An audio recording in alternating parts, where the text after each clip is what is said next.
Okay, so g'day and welcome back to Goo Money's Coins and Banknotes, and today we are talking about these coins, and people might not have been introduced to these coins. So these are called punch mark coins. Obviously you can see they're all irregular pieces of metal, and they have punches or stamps punched into them of different symbols. Now you can see by these symbols is that there is this sun or star, which is common on most of them. So we've got one here, looks like we've got one there, got it on that coin, that coin, that coin. That's the silver coins. And up the top we have copper or bronze coins, which is a bit harder to actually see the punches, but we do have the sun symbol on a lot of them. Now this coin here doesn't seem to have it. Well, this might be it, but it might not be.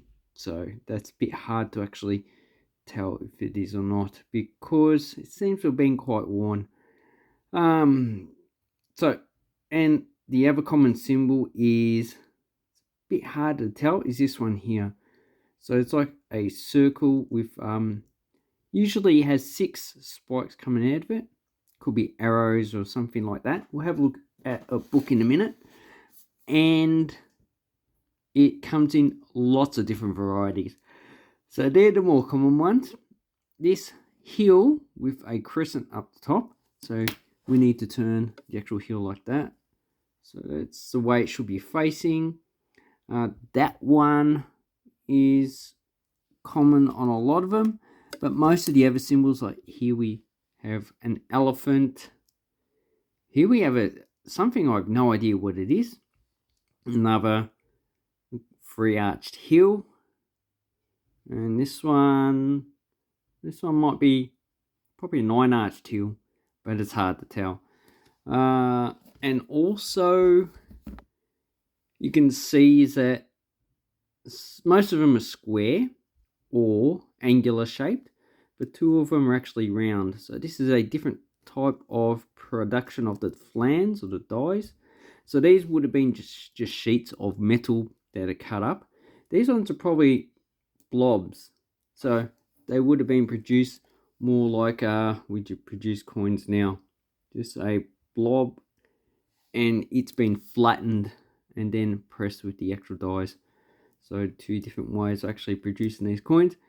Now, for weight, these would have been easier to manage because it's quite easy to actually cut off a bit of metal.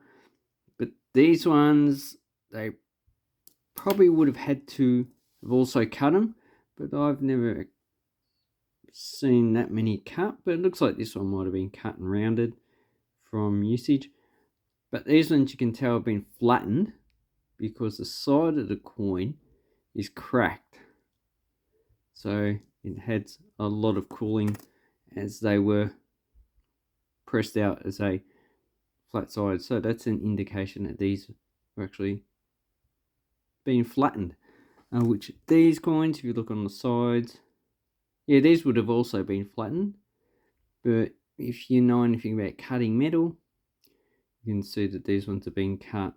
So this has probably been cut, or probably just even ripped apart based on the roughness of that side.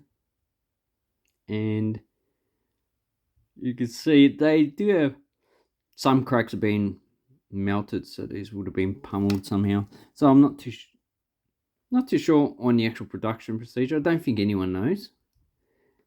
Basically, we don't even know who actually produced these coins because they are common. You can buy these for about $10 each.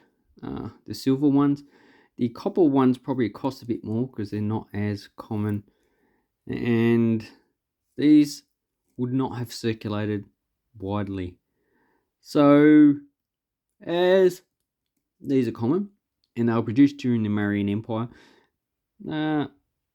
logically we would just assume that these were produced by a government mint, or probably several government mints over the whole empire, because it's quite extensive. It included large areas.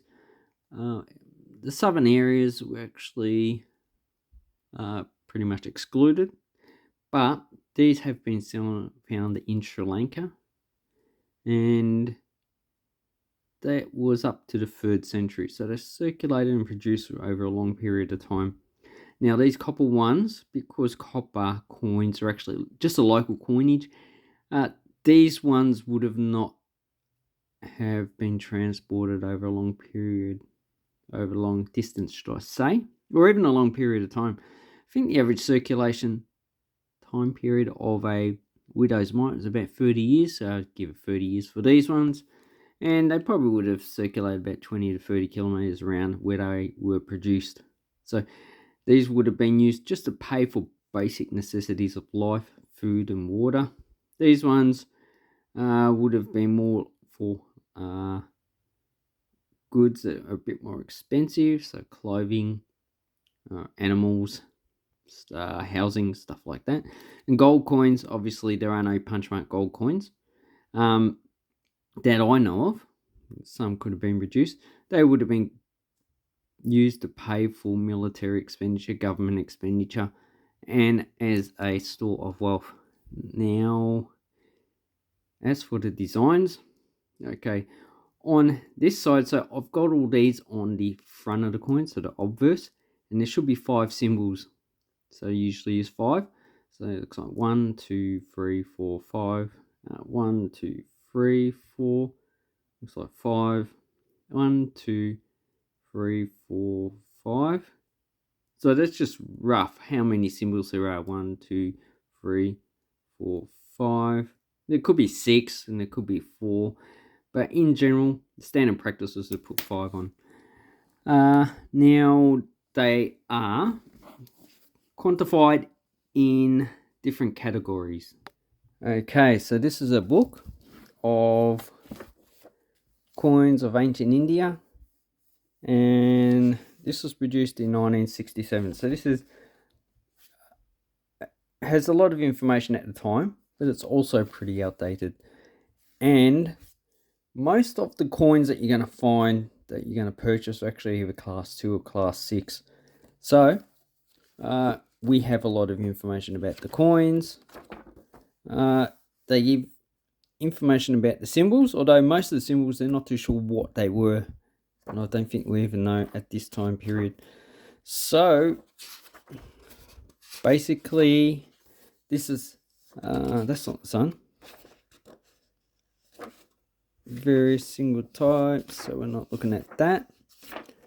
Okay, so here we have the sun symbol, and as you can see, there's 4 varieties. 2 most common are those 2. These ones are actually scarce. And then we have the, I don't even know what this is. Just like the anchor variety. We have, usually has 6 points coming out of it. Usually an arrow and a shield. But sometimes we do get 8 and 4. So, and then we got the hills. We've got various types of animals, and so on, so on, so. And then we have, so this is the copper ones? Okay, so they are all grouped into different categories. So these symbols all found together. Then we have a symbol on the reverse. So if we go to the actual initial plate 3. So as you can see, this one has 5 symbols. Got elephant, probably a whale or something. Hill, that anchor thing, and the sun. And on the back we've got hill. Usually the symbols on the back are smaller than the symbols on the front. The punches just seem to be smaller. But as you can see, the symbols on the back don't always correspond with the same symbols on the front. And sometimes we don't have either the sun or the actual anchor. They've just replaced them. So maybe these were produced not by the Mauryan Empire, but by somewhere else. But I'm not too sure where these are all found. It would be nice to know where these group of symbols, in what locality they were found. So I'd have to actually go and find these These are probably hoard lots or probably groups of coins actually being purchased by these people. So Cunningham's actually a fairly well-known person who specialised in these type of coins. And as you can see, it goes on and on and on and on. And at the back, we have images of the actual coins. So you've got the copper ones. So these are the copper ones. And at the time period, all the copper ones pretty much had the same symbol. So they're probably just one major find spot in one locality. Then you got the silver. And as you can see, there's lots of different varieties. And here we have a lot. So these ones don't look as circulated. That one looks quite circulated. That one doesn't. So basically that is a good reference book to get if you want to actually learn about punchmark coins and the different categories, how they categorize them. Now I'm not too sure if this categorization is actually current. I would have to look up Zeno and ask some questions of people who actually specialize in this coinage. Okay, so if we turn these coins over, what we instantly see is that there is not that many punches on the reverse side. Usually we have about 1 to 3, so it looks like we've got 1, 1, 1, 2, probably 3, 1, 2, 1, 2, 3, 1, 2, 1. But these are well circulated, and the copper ones, we can see some of them. So these ones have 1 or 2. This one seems okay. So this one seems to be the reverse. Looks like we've got 1, and this is the obverse of the coin. So as you can see, when you look at the copper coins, a lot of them you don't see that much in the actual coin. So these ones either they were cold and hard to stamp when they were produced, or they're just being well circulated. Okay, as for when the actual coins were stamped, so there's 2 theories in that. These are all stamped at different periods of time, but there's also another one is that these were stamped at the mint during when they were produced, because on these coins you can see that the wear is pretty much consistent all over the coins, and you would think that the older stamps would have been more worn than the newer ones, but it just seems that the center is usually the area that's worn most, and the periphery is where the coin is protected from wear itself. We can see here as well. So I'm more likely to incline is that these obverse stamps will produce at the same time. Now why they done that, I don't know. I don't really, no one does know. And also the symbols, a lot of people don't know. Now, as for the reverse stamps, the only theory that I've heard of is that these were produced at different time periods. So you can see this one is a lot more worn than that one or that one. So this one might have been stamped first, and the other ones might have been stamped last. But also, once again, these could have been produced at the same time. Okay, so where these circulated? Well, the silver one circulated all over India. Initially, punchmark coins were produced more in the Punjab and Afghanistan region, and then they spread over the rest of India, going all the way south to Sri Lanka. But in the 1st century, the punch marks in the Gujarati region and other parts were actually replaced by coins that are based on Greek style of production. So, and they started to include writing on the actual coin. So these are Western Kashapana coins, and as you can see, they have an image of a person, And on the other side, they have this actually just names the monarch and his father that actually reigned at that time. So, and then you got an earlier coin, same Western Kashapana. And as you can see, this one has, I can't remember, the actual language. I need to think about it. And this side has Greek, or the corrupted Greek version of it anyway. So that's basically what happened to these coins as well. They were just outdated. They probably could have been easily produced. Now there are some stories of these being silver plated copper. I might have mentioned that before, but you know, having dementia, I can't remember. And that would have been just basically these coins. They could have just used the copper coins and just plated them with silver, but I haven't actually come across any of them. They would have been a good numismatic find.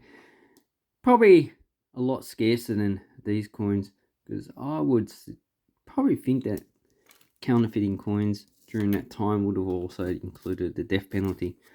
And then we have some other coins. These are probably from Eugene. I will show these in another video after I take them out the flip, because they're actually a bit hard to actually see. But these are quite simpler with simple images. And when I purchased these, I had no idea what the hell they were. This one just has a circle on it. But these are more restricted in their distribution. So anyway, I hope this helps you with Indian coins. Just an introduction of Punchmark coins. If people want to, it can actually probably go into more detail as I learn. So I'm still learning all this. I'm not really an expert. You need someone with 20-30 years experience to actually be an expert. But anyway, I will learn more. Thank you very much, and have an awesome coin and banknote collecting time.